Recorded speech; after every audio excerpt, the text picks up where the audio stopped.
We recently began Sefer Devarim, the fifth book of the Torah that documents Moses' last address to Israel.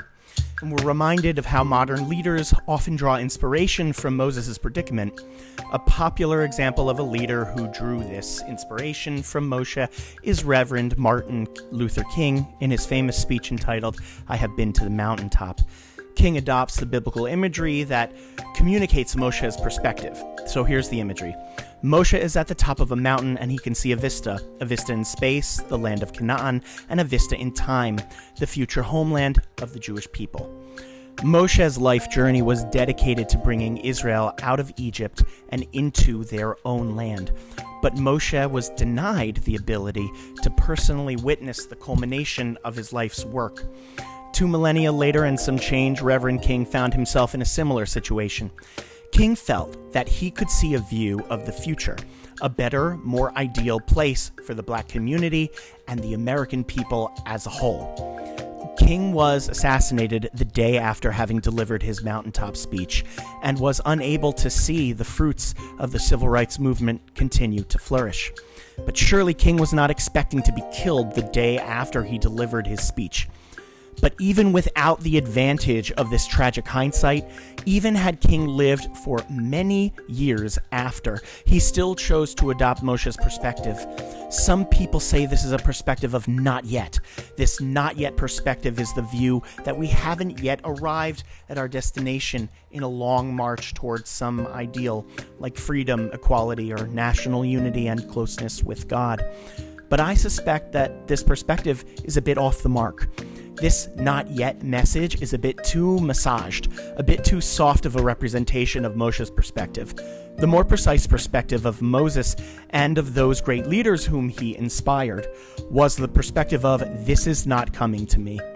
The inspiration that Reverend King was capable of recognizing was that the fruits of their labor may well be something that is beyond their personal reach. These are individuals who can see themselves as a significant part of history, but not at the center of history. And this might also enable us to appreciate how God had called Moses exceedingly humble. The humility of this perspective was what paradoxically contributed to their greatness. Viewing ourselves in a wide-angle lens of history offers a perspective that is more humbling for us because, by necessity, our personal representation is condensed to make room for the broader spectrum of human history.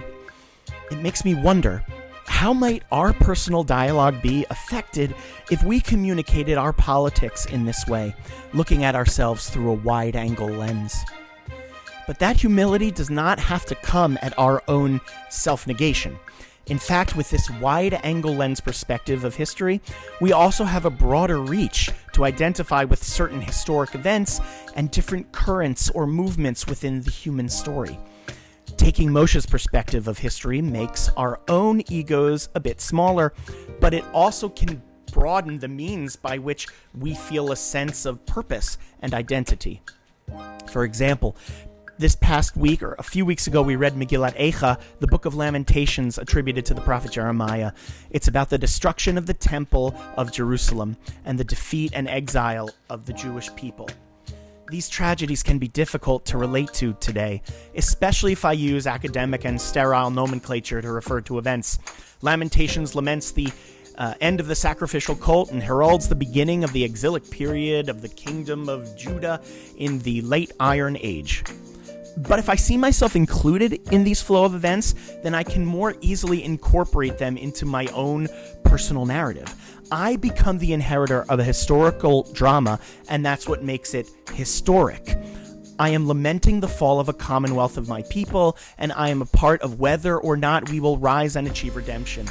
My life then, while remaining a modest part in this narrative, is also historic.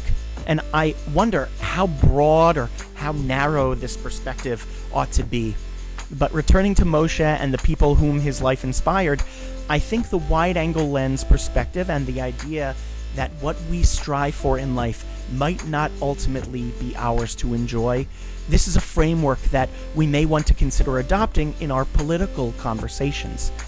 Maybe we should try it and see how it goes.